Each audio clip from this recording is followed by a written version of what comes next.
Today I'm going to walk you through how to navigate the activities page in CalSAFER, along with some other helpful tools.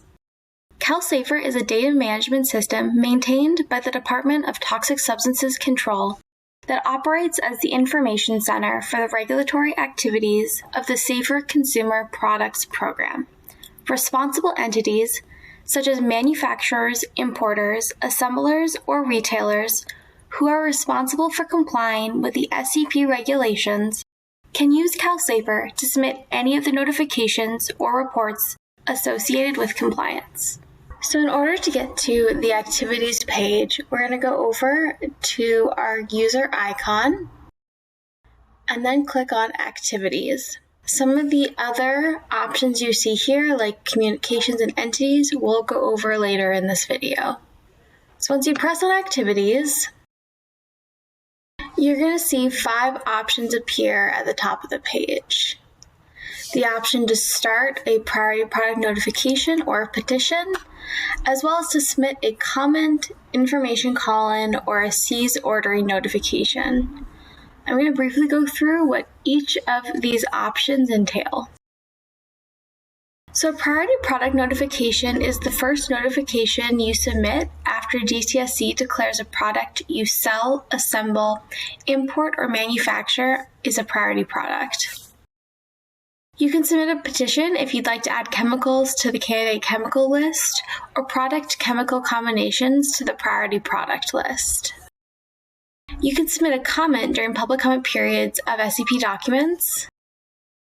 SCP may request information from entities such as product data and product alternatives to effectively implement their regulations.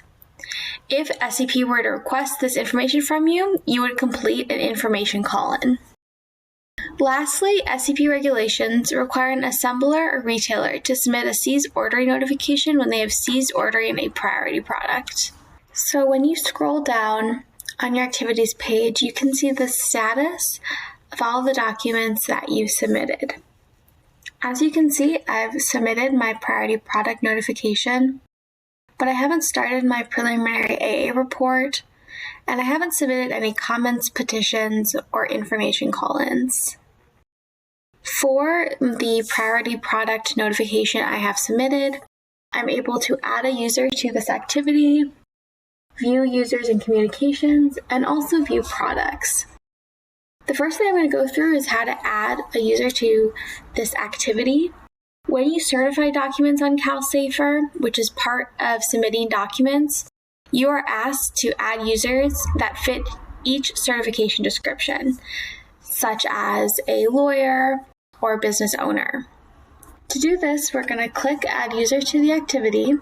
When you reach the New User page, you're going to simply fill out all the information of the user you'd like to add, and make sure that the on behalf of includes the responsible entity that this user belongs to, just in case you may have multiple priority products or multiple documents in CalSAFER that deal with different companies or entities. Once you've filled in all this information, you can send that user an invitation. The Entity Administrator checkbox is something that you would check if you'd like the user to have the ability to manage other users, receive all correspondence, see activities, and edit basic information. So once you've decided whether you'd like them to be an entity administrator or not, like I said, you send them an invitation, which will go to their email, and they'll be able to log on to your account.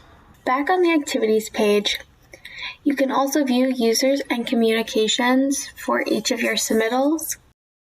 You can also view the product that your document relates to. So if I click on this, I see that my priority product notification was for the children's sleep mat with TCEP in it. When we click on View Users and Communications, you'll get to see all the communications and users associated with that submittal. So as you can see, I only have one user that was given permission to edit my document.